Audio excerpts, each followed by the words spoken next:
Hello, नमस्कार दोस्तों। आपका बहुत बहुत स्वागत है आपके अपने चैनल रोजगार विद विनय मलिक पर।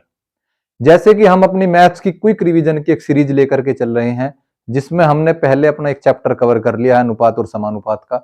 इसी तरीके से परसेंटेज थोड़ा सा बड़ा चैप्टर है, इस वजह से मैं 2 वीडियो में कवर कर रहा हूं उसको। पहले में हमने कवर किया है बेसिक क्वेश्चंस को, इस दूसरी वीडियो में आज मैं कवर करूंगा थोड़े से एडवांस लेवल के क्वेश्चन। ठीक है, तो चलिए शुरू करते हैं आज की ये क्लास। और ये है आपका पहला प्रश्न। एक परीक्षा में 34% प्रतियोगी गणित में तथा 42% प्रतियोगी अंग्रेजी में असफल यानी के फेल हुए, और यदि 20% प्रतियोगी दोनों विषय में असफल हुए तो कितने प्रतिशत प्रतियोगी दो विषय में सफल हुए। आपको जो दे रखा है वो दे रखा है असफल में। ठीक है, आप देखो जहां पे परसेंटेज है वो है आपकी असफल में यानी फेल होने वाले, और आपसे पूछा क्या गया है, सफल वाला। ठीक है, तो ऐसा करने का क्या तरीका है, सबसे पहले आप लिख लो कि गणित में असफल होने वाले कितने हैं, 34%। आपने लिख लिए यहां पे, बिल्कुल बेसिक तरीके से कराऊंगा इसको मैं। और इसमें क्या है, अंग्रेजी में फेल होने वाले जो आपको दे रखे, अंग्रेजी में फेल होने वाले कितने हैं, ये है 42%। और दोनों विषय में फेल होने वाले, दोनों विषय में फेल होने वाले कितने हैं आपके, 20%। ठीक है, ये तीन चीज दे रखी। इसमें सबसे पहले क्या निकालते हैं हम, देखो गणित में ये दे रखे, लेकिन हमें ये नहीं पता इन 34% में कि ये गणित में भी फेल हुए या ये अंग्रेजी में भी फेल हुए। तो सबसे पहले हम कोशिश करेंगे केवल गणित में फेल होने वाले निकालने के लिए। उसका क्या तरीका होता है, आपने ये सर्कल बनाया, ठीक है, इस तरीके से सर्कल बनाओगे। क्यों बनाओगे इस तरीके से, ये है मेरा गणित का पोर्शन, ये है मेरा अंग्रेजी का पोर्शन, क्योंकि मैंने तीन चीजें लिखी है यहां, गणित का लिख दिया, ये अंग्रेजी का लिख दिया, और ये बीच वाला क्या है, दोनों का। ठीक है, अब देखो आप इसमें क्या है, 34% आपके थे गणित में। ठीक है, 34% थे गणित में फेल होने वाले, लेकिन 20% वालों को सबसे पहले हम कहां लिख लेंगे, यहां पे लिख लेंगे बीच में। ठीक है, अब ये 20% इस गोले के अंदर भी आ रहे हैं और ये 20% इस गोले के अंदर भी आ रहे हैं, जबकि इस गोले के अंदर कितने आने थे हमारे, 34%। अब 34% में जब ऑलरेडी 20% आ चुका तो बचा हुआ कितना आएगा, यानी यहां पे लिख सकते हो आप 34% में से माइनस कर दोगे ये 20%, कितना बच गया, यानी ये पोर्शन कितना बच गया आपका, 14%। इसी तरीके से यहां पे करेंगे, ये टोटल कितना था अंग्रेजी वाला, 42 था, लेकिन 42% में 20% यहां पे आ गया, तो ये बच गया आपका 22%।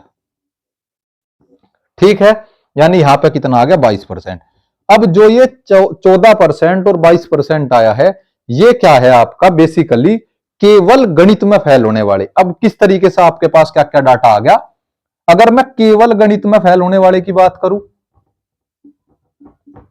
केवल गणित में फेल होने वाले कितने हो गए आपके पास, 14%। केवल अंग्रेजी में फेल होने वाले कितने हो गए आपके पास, ये हो गया आपके पास 22%। और दोनों विषय में फेल होने वाले कितने हो गए आपके पास, ये हो गए 20%। अगर मैं इन सारों को जोड़ दूं तो टोटल फेल की संख्या निकल गई आपके पास, जो दोनों विषय में भी फेल हुए, केवल गणित में भी फेल हुए और केवल अंग्रेजी में भी फेल हुए। तो मैं अगर इन दोनों को जोड़ दूं तो कितना आ जाएगा आपका, 22 और 14 36, 26 यानी 36 और 20, ये आ गया 56%। 56% कैंडिडेट क्या हुए, टोटल फेल हुए। आपसे क्या पूछा, कितने प्रतिशत प्रतियोगी दोनों विषय में सफल हुए। तो अब आप बता सको कि 100 में से अगर मैं इसे माइनस कर दूं, 100% टोटल होता है, फेल होने वाले अगर सारे घटा दूं तो कितना आ जाएगा आपका, 44%। 44% ऐसे कैंडिडेट है जो पास हुए। ठीक है, पास होने की कंडीशन क्या है कि दोनों विषय में पास हुए। ठीक है, उम्मीद करता हूं सभी को समझ आया होगा किस तरीके से ये क्वेश्चन में लेके चला हूं। मैंने बताया आपको बिल्कुल बेसिक तरीका, अगर इस तरीके से करोगे तो इसमें कहीं भी क्वेश्चन में आपको दिक्कत नहीं आएगी। ठीक है, तो अब चलते हैं हम अपने दूसरे क्वेश्चन की तरफ। तो क्या है आपका दूसरा प्रश्न, क्या कह रहा है? एक कक्षा में लड़कियों की संख्या लड़कों से 20% अधिक है। कक्षा में छात्रों की कुल संख्या 66 है। यदि कक्षा में 4 लड़कियां और आ जाए तो लड़के व लड़कियों की संख्या का अनुपात ज्ञात करना। किस तरीके से क्वेश्चन को करेंगे, क्या आपको दे रखा, देखो आपके पास है, इधर लिख लो लड़के और इधर लिख लो लड़की। ठीक है, क्या कह रहा है? लड़कियों की संख्या लड़कों से 20% अधिक है। मैंने क्या बताया था, मानना कितना है आपको? 100%।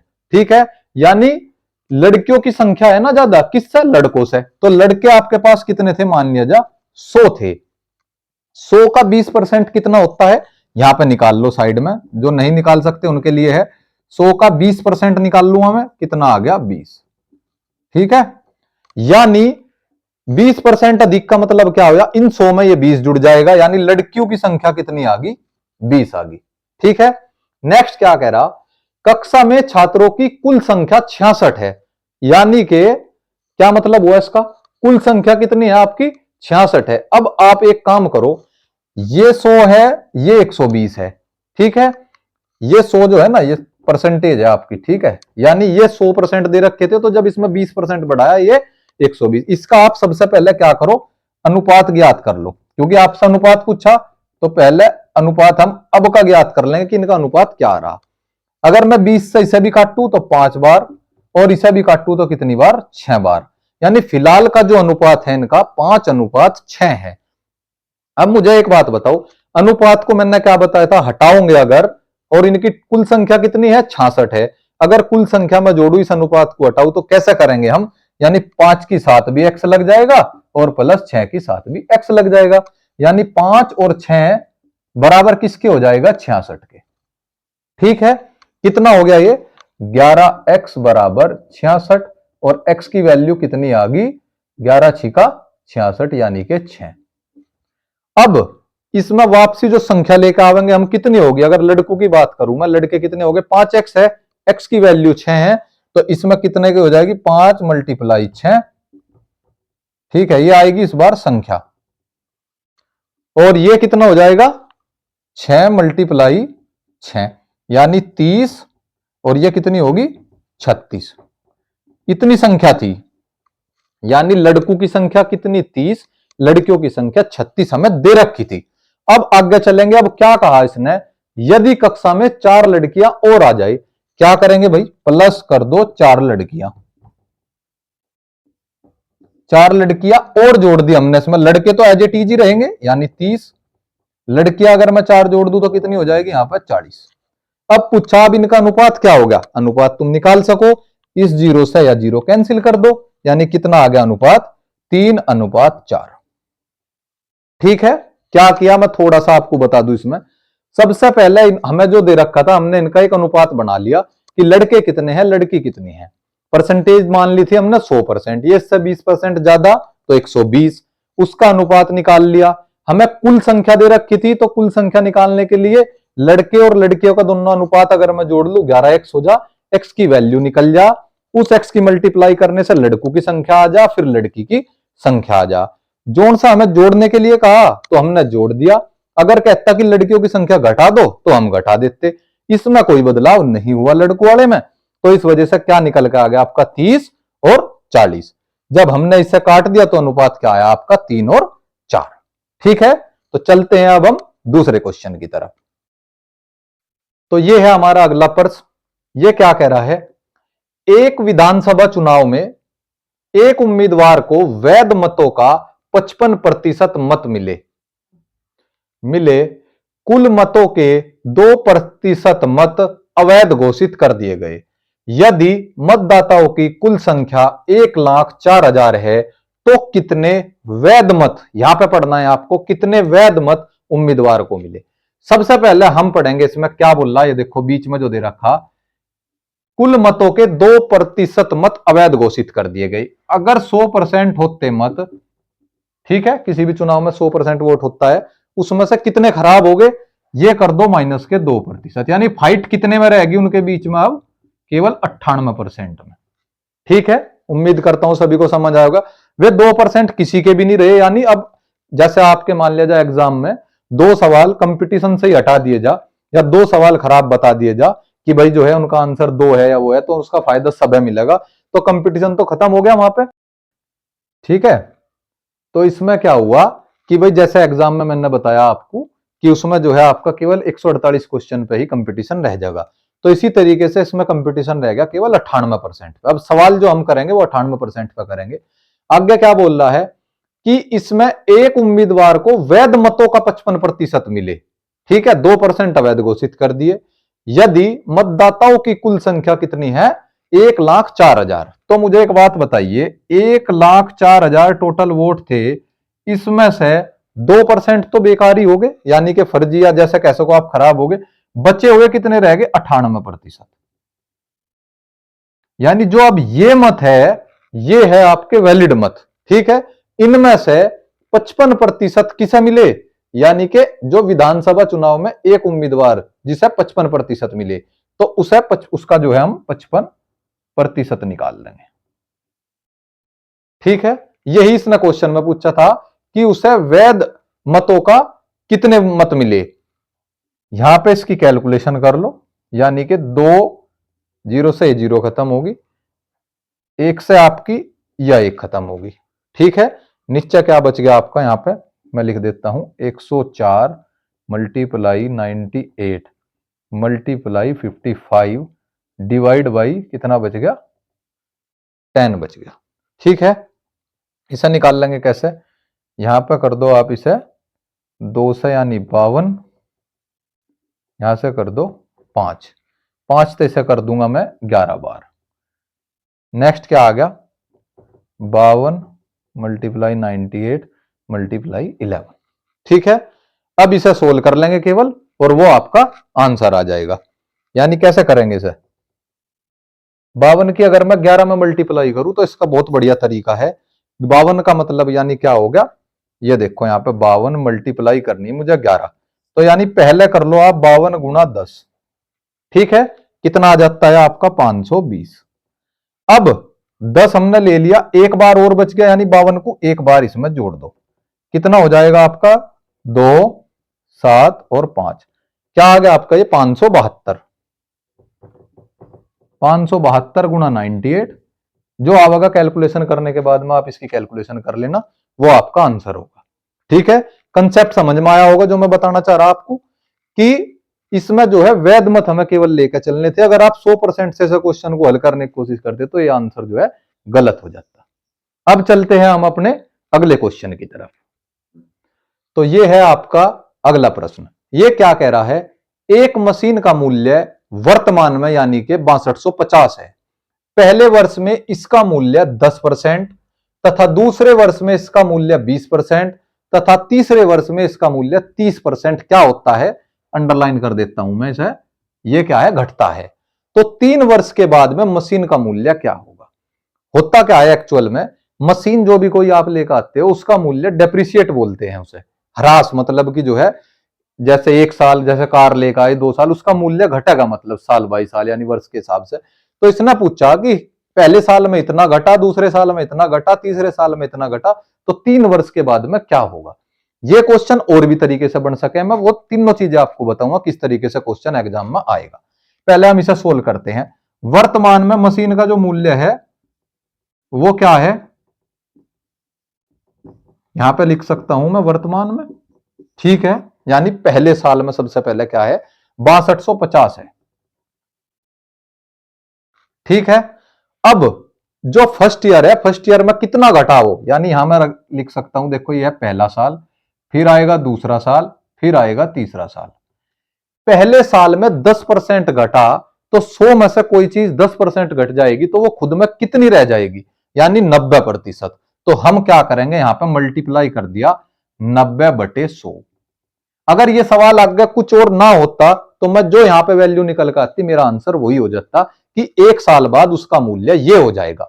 लेकिन यहां तक क्वेश्चन नहीं रहा, यहां से आगे बोल रहा जो उसका मूल्य जब रहा दूसरे साल फिर वो 20% घट गई। तो यहां पे अब क्या थी वो, अब वो अपने आप में 100% थी जो वैल्यू निकल कर आई थी, लेकिन अब उसका भी 20% घट गई, तो इस 100% में से जब 20% कम हो जाएगी तो यहां पे अब कितना बच जाएगी, वो 80%। यानी अब फिर मैं इसका क्या निकाल दूंगा, 80/100।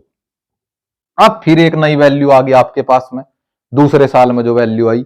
2 साल का पूछता तो आपका आंसर यहां खत्म हो जाता, लेकिन फिर इसने कहा तीसरे साल 30% घट गई, यानी जो वैल्यू यहां तक थी अब वो 100%, अब उसका भी 30% घटने के बाद में क्या वैल्यू रह जाएगी, यानी वो रह जाएगी 70/100।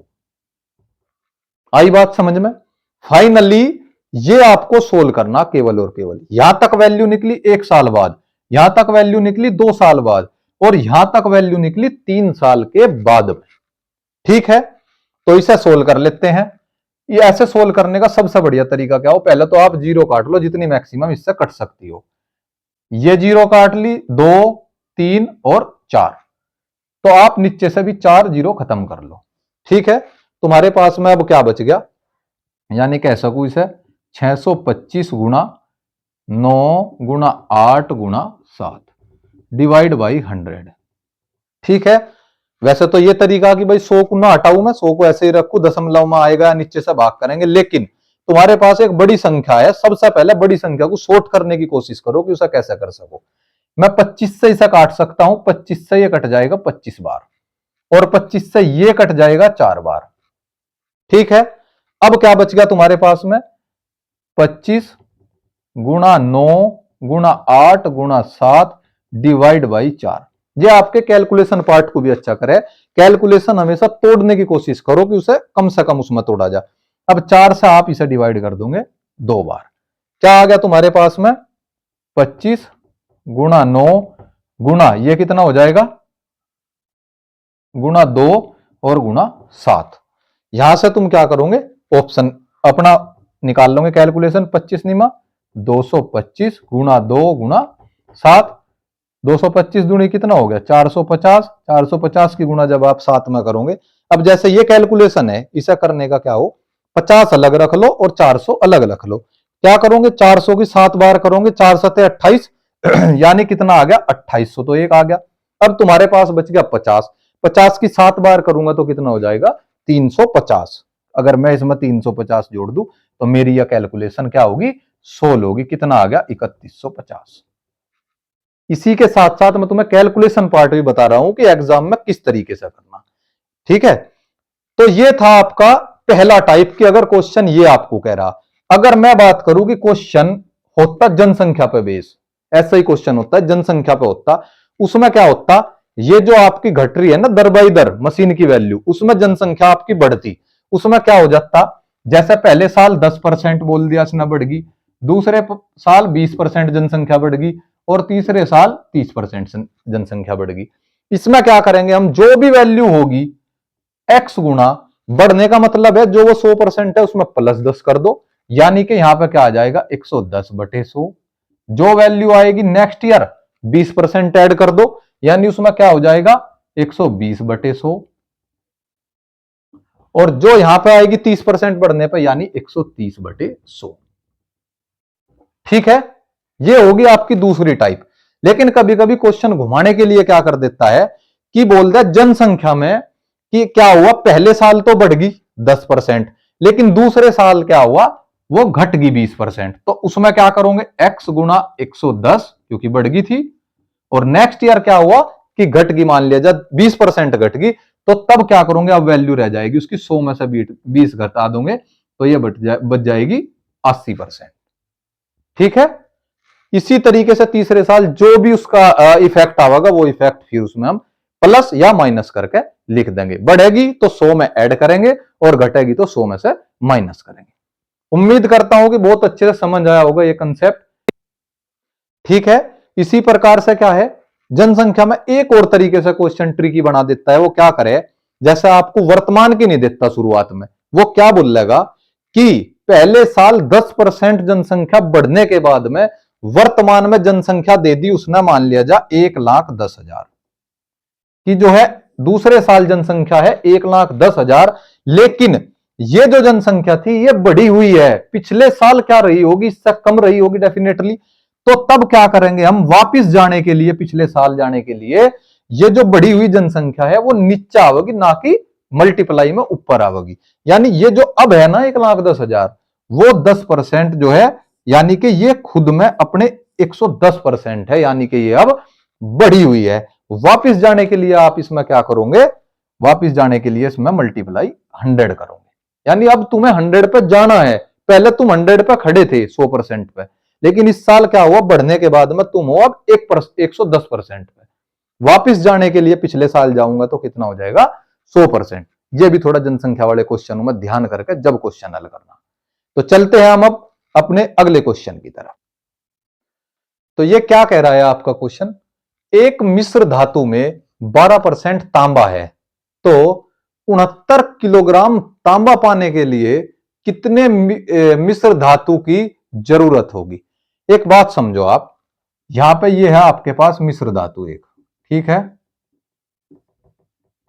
ये मिश्र धातु है। इसमें हमें पता चल गया कि इसमें जो है 12% क्या है, ये तांबा है। अदर जो है आपका कितना हो गया, 88% होगी, और सारी चीज जो भी अदर मटेरियल है। लेकिन यह कह रहा है कि 69 किलोग्राम तांबा पाने के लिए कितने मिश्र धातु की जरूरत होगी। जो ये इतनी मिश्र धातु है, ठीक है, इसमें 12% जो है तांबा है, लेकिन इसकी वैल्यू मुझे पता नहीं यहां पे कितनी है, 1 किलो है, 2 किलो है, क्या है। लेकिन इसी मिश्र धातु का, ठीक है, 69 किलोग्राम अगर मुझे तांबा प्राप्त करना है, यानी यहां से 69 किलोग्राम, लेकिन इस मिश्र धातु के अंदर परसेंटेज कितनी रहेगी तांबे की, वो रहेगी 12%, क्योंकि इसमें जो हिस्सा डाला जाएगा 12% तांबा डाला जाएगा और अदर और परसेंटेज बढ़ा दी जाएगी जो मिश्र धातु होगी। भाई जब तांबा जो है 69 किलोग्राम लेना हमें, तो इसकी साइज भी बढ़ेगा मिश्र धातु का, तो 12% तांबे की जो वैल्यू है वो कितनी आ जाएगी, 69, यानी 12% जो है डिवाइड बाई 69, सॉरी मिश्र धातु की प्राप्त करनी ना, तो ये जो है 69 जो आपका किलोग्राम होगा बाद में जो आएगा, ये होगा आपका 12% के बराबर। मिश्र धातु कितनी है, वो है पूरी की पूरी 100%।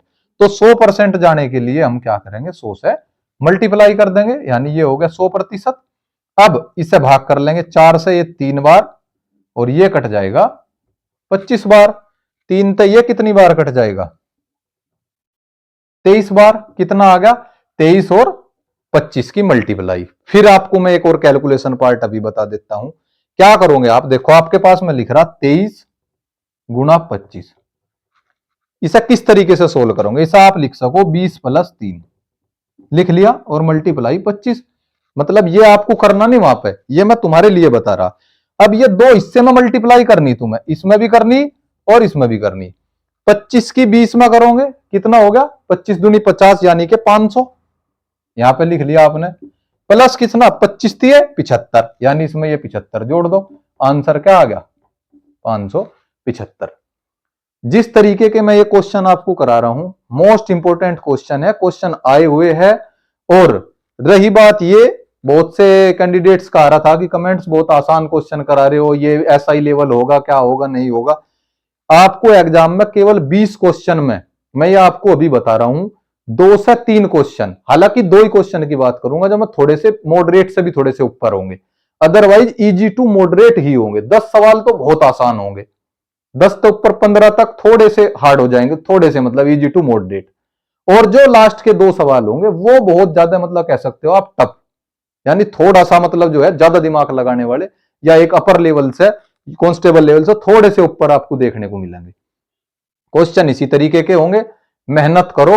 और जिस तरीके के मैं क्वेश्चन करा रहा, मोस्ट इंपोर्टेंट क्वेश्चन है, अपना कंसेप्ट क्लियर करो, आप आराम से क्वेश्चन वहां पर बना लोगे।